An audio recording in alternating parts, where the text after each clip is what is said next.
Alors, on parle de Kafolo, déjà on a entendu parler avec des attaques. Alors, que se passe-t-il à Kafolo? Alors, rétrospectivement, Kafolo a fait l'objet de 3 attaques. La première médiatisée, on s'en souvient, c'était dans la nuit du 10 au 11 janvier 2020.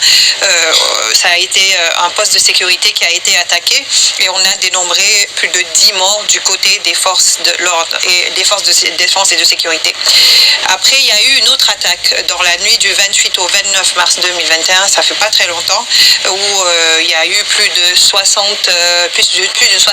de terroristes lourdement armés qui ont attaqué également. Et bilan du côté des assaillants, 3 ont été tués, 4 ont été arrêtés. Et du côté des forces de défense, on a dénombré 2 morts et 4 blessés. Alors, on a récemment, on a découvert aujourd'hui le communiqué de l'état-major général des armées du 12 avril, donc qui a annoncé qu'il y a eu dans la matinée du 12 avril sur le tronçon Petit-Nassian, je ne sais pas si j'ai bien prononcé, voilà, qui est à environ 2 km de Kafolo, qui a eu une détonation. Après le passage d'un véhicule des forces de défense et de sécurité, il n'y a pas eu de victimes ni de blessés, juste quelques éraflures. Et sur le véhicule qui est passé.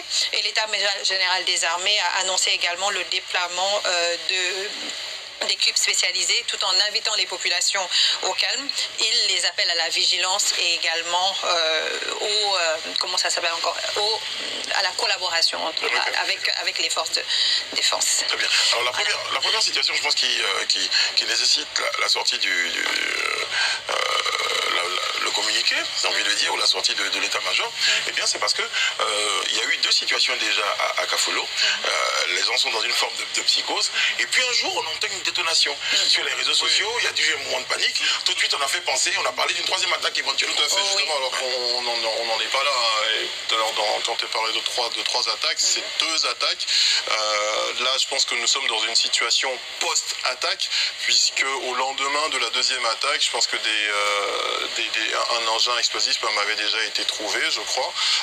Donc ça pose la question de savoir est-ce que ces assaillants-là, en partant, n'ont pas piégé et donc miné un peu ce secteur-là. Madame Diallo, qu'il y a une équipe de mineurs, très certainement, qui vont être acheminés sur cette zone pour en fait, on ne parle pas forcément de 3 attaques, mais plutôt de 3 incidents qui sont cités. Et cet incident-là qui se pose aux même zone et qui se passe juste après le passage quand même d'un véhicule des forces de défense et de sécurité.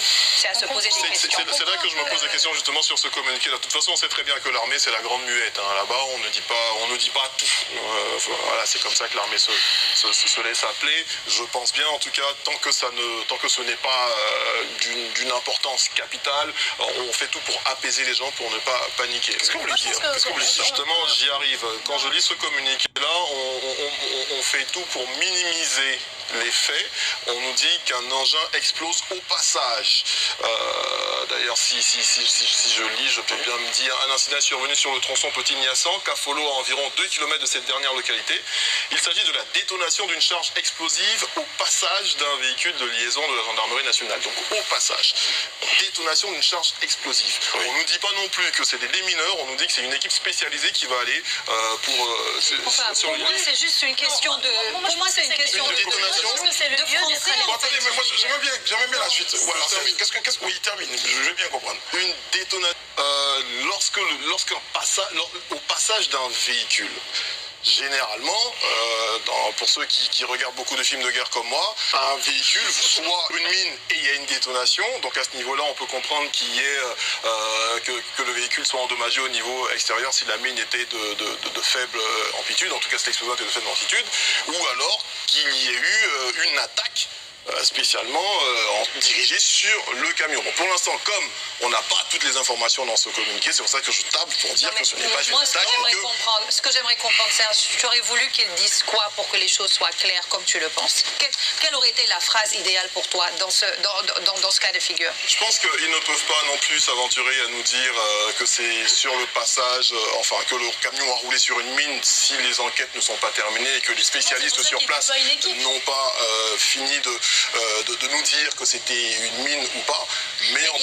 un engin qui explose au passage d'un camion. Écoutez, moi, je pense qu'il y a un des sources contexte. sont parlées. C'est pas la première fois que ça arrive. On n'a pas parlé. S'il vous plaît, s'il vous plaît. On parle d'un On parle pas tous ensemble, s'il On vous ne peut plaît. pas passer à côté du contexte qui est là. Donc que ce soit une attaque ou que ce ne soit pas une attaque, il y a une équipe qui est déployée justement pour élucider, on va dire, l'intrigue.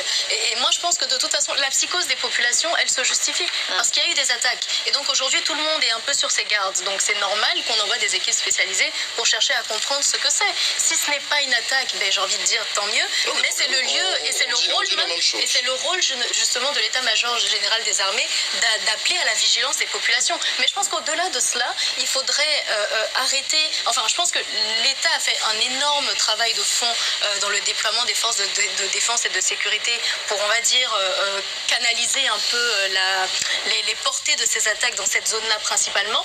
Mais je pense qu'il y a un travail maintenant à faire pour prévenir justement ces attaques. Parce qu'on ne peut pas sans cesse être dans la défense. Il faut maintenant prévenir, trouver la source même de ces attaques et puis faire en Et sorte dans le que ça questionnement, n'arrive c'est plus. pourquoi Kafolo, Madame Diallo, j'ai envie de dire 2 attaques, c'est déjà beaucoup. Ah oui. Bon, après là, c'est vrai qu'on parle d'une détonation, messieurs de la théorie du... Ah non, Et pour répondre, Non, parce que tout le monde dit j'ai que c'est ici... une détonation. Vous dites peut-être que l'état-major essaie de ne Non, pas mais nous dire les choses avec Le les mots camion a qu'il roulé faut. sur une mine, par exemple. Oui, mais bon, ça, on justement, ne saura que lorsque je vais les te experts je vais te diront. paraphraser en te disant que j'ai là une déclaration, mais qui dit que selon des sources du média Afrique qui presse, il s'agit d'une ancienne mine posée au même moment que celle qui a explosé le 1er avril 2021. Après, à confirmer. Maintenant, au lendemain de la deuxième attaque. pour répondre à la question du pourquoi, très importante question. En fait, selon des sources sécuritaires également, il s'agit d'une zone qui est une frontière entre le parc national de la Comoé et qui offre une possibilité d'une bonne base arrière en fait à ces djihadistes-là. Cette zone leur permet également de facilement faire la navette entre le Burkina Faso et la Côte d'Ivoire. Et c'est une zone également qui offre la possibilité de se cacher, d'y vivre tranquillement parce qu'il y a toutes les ressources pour. Et voilà, En fait, c'est un vrai point stratégique de trafic. Les montagnes, etc. Exactement. Donc, ils arrivent à se cacher, ils arrivent à s'organiser. Et c'est la raison pour laquelle, voilà, cette zone serait C'est une zone difficile. Voilà. C'est une zone difficile à sécuriser. Exactement. Et autre chose aussi, il y a des raisons stratégiques également à cela. Une assise, une sorte d'implantation aussi de ces groupes djihadistes qui sévissent au Mali et au Burkina Faso et qui aimeraient bien s'implanter justement vers la Côte bien sûr. d'Ivoire. Et la question aussi à se On poser, pense et on espère. Je termine, il faut qu'on termine là-dessus, s'il vous plaît. et la réflexion aussi à se poser, c'est que est-ce que finalement on n'est pas en train de perdre ou on n'a pas déjà perdu Kafolo? Parce que derrière, tu as parlé du parc national de la Comoé. Je me rappelle qu'il y a 2 ans, j'avais participé à un événement qui faisait le renouveau, en tout cas qui mettait en avant le renouveau de ce parc. Les populations qui sont alentours sont en train de subir régulièrement ce genre d'attaque. Est-ce que déjà, en termes d'infiltration, la zone même n'est pas déjà perdue? On a beaucoup de caméras de surveillance à Abidjan. Je pense que ce serait le lieu peut-être de pouvoir renforcer la surveillance dans cette zone, parce que je pense qu'on a des services de renseignement très bien équipés, de pouvoir renforcer ces vérifications dans ces zones. Pourquoi pas en mettant... Mais juste pour vous dire ça, que déjà, Mais pour est-ce la que la première zone attaque, même après n'est la pas première déjà attaque, il y a perdue eu une finalement? attaque, il y a eu le dispositif de sécurité qui a été renforcé là. D'ailleurs, ce qui a permis de repousser la deuxième attaque, en tout cas, qu'elle a été beaucoup plus Mais là, meurtrière. ça, un peu c'est plus la d'un an stratégie de ces djihadistes s'appuie sur les populations en termes d'infiltration, en termes il y en a qui se marient, il y en a qui fondent des écoles, il y en a qui se fondent dans la population. C'est pour ça que l'état-major demande de la collaboration. Oui, des Parce que populations. Voilà, des populations. Mais si vous voyez le timing, je pense que c'est quand même c'est presque un an entre les 2 attaques. On parle de juin 2020 et de mars 2021. 9 mois à peu près. Ce que je veux dire, c'est que pour ceux qui connaissent la situation sécuritaire au Burkina Faso, c'est des attaques en 1 semaine, 2 semaines d'intervalle. Donc si aujourd'hui on est arrivé à éviter un deuxième incident, oui, en tout cas on est arrivé à quand même garder cet intervalle de sécurité, pour moi c'est déjà... La réponse à Mme Bleu, c'est non, nous n'avons pas encore perdu Kafolo et nous espérons ne pas perdre On Kafolo. espère. Et courage et force à nos soldats Très bien. sur le terrain. Merci.